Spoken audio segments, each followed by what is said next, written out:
যোৱাকালিৰ ঘটনা এইটোতো সৰু এটা পিকচাৰ। আপোনালোকে ডাঙৰ পিকচাৰটো জংঘলত গৈ পেলাই চাওক কিমান জংঘল জ্বলাইছে। এই জংঘলটো বচোৱাৰ দায়িত্ব চবৰে আছে। আমিতো জংঘল কাটি পেলাই বেদখল কৰা মানুহবিলাককে ধৰিছোঁ, বেআইনীভাৱে থকাটোহে ধৰিছোঁ। ধৰাৰ পাছত কিহৰ গণ্ডগোল? আইন হিচাপে যাব, আইনটো হাতত কিয় তুলি লৈছে? সেইটোতো ঠিক হোৱা নাই। আমি কেতিয়াও মানে কম্প্ৰমাইজ কৰিব নোৱাৰোঁ যে ৰিজাৰ্ভ ফৰেষ্টৰ মাটি আৰু নেশ্যনেল পাৰ্কৰ মাটিটো আমি কাকো এৰি দিব নোৱাৰোঁ। সেইটো আইনৰ আওতাত কোনেও তাত মানে বেদখল কৰি পেলাই মাটি পোৱাৰ কোনো চান্স নাই।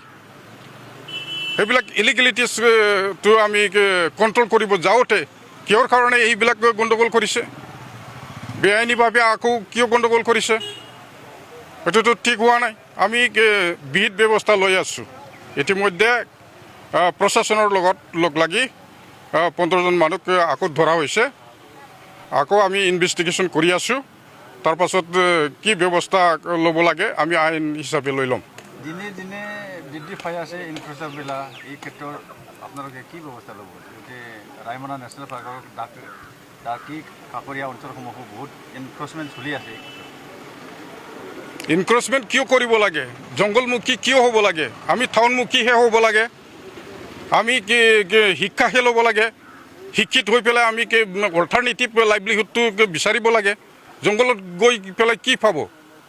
জংঘলততো মানুহ থকাৰ ভাল জেগা নহয়। কোনে থাকে জংঘলত? জংঘলতহে জন্তুবিলাকে থাকে। জীৱ জন্তু প্ৰাকৃতিক যিটো সম্পদ, এইটো ৰক্ষণাবেক্ষণ দি পেলাইহে আমাৰ যিটো পৰ্যাৱৰণ এইটো আমি ভালকৈ ৰাখিব পাৰোঁ। এইটো প্ৰপাৰ্টি ৰাইজৰ প্ৰপাৰ্টি, এইটো প্ৰপাৰ্টি গভৰ্ণমেণ্টৰ প্ৰপাৰ্টি। এই এছেটছটো ধ্বংস কৰি লৈ পেলাই মানৱ জাতিৰ কিবা লাভালাভ হ'ব নেকি? যোৱাকালি আমি দেখি পাইছোঁ বন বিভাগৰ কাৰ্যালয়ৰ পৰা বহুত অস্ত্ৰ সিহঁতৰ আন্দোলনকাৰীসকলে লৈ গৈছে। এই ক্ষেত্ৰত কিমান ক্ষতিপূৰণ কৰিব? এইটো লৈ পেলাই কিবা সন্তুষ্ট হ'ব পাৰিছে, ভাল লাগিছে যদি লৈ যাওক, আমাৰ আপত্তি নাই। কিন্তু জংঘলটো ধ্বংস নকৰিব। আদিবাসী যিখিনি মহিলা আছিলে সিহঁতে মানে ইমান তললৈ নামিব লাগে নেকি মানুহ? মিছা কথা দি মানুহক মানে ষ্টাফবিলাকক ফৰেষ্টৰ মানুহবিলাকক বদনাম কৰাৰ যিটো মিছা, এই মিছা কথা দি মানে ফাঁচাই দিয়াৰ কাৰণে চেষ্টা কৰা, কিমান তললৈ নামিছে সিহঁতে? জংঘলক কাটিছে আৰু ফৰেষ্ট ষ্টাফকে দোষাৰোপ কৰিছে।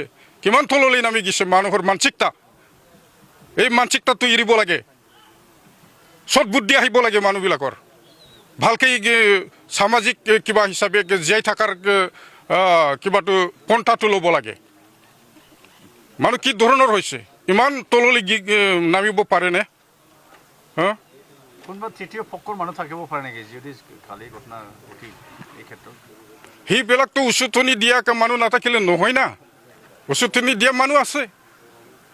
সিহঁতক আমি চাই আছোঁ, ইনভেষ্টিগেশ্যন কৰি আছোঁ। এই জানা শুনা মানুহবিলাক কিয় উচতনি দিব লাগে? সিহঁতে বুজাবহে লাগে সমাজটো, জাগাটো কেনেকৈ মানে শান্তিপূৰ্ণভাৱে লৈ যাব পাৰে, উন্নতি কৰিব পাৰে, মানুহবিলাকক কেনেকৈ এৱাৰনেছ দিব পাৰে। সেই কামটো নকৰি যিবিলাক মানে ইলিগেল মানুহবিলাক আছে সিহঁতক উচতনি কিয় দিব লাগে? শিক্ষিত মানুহবিলাক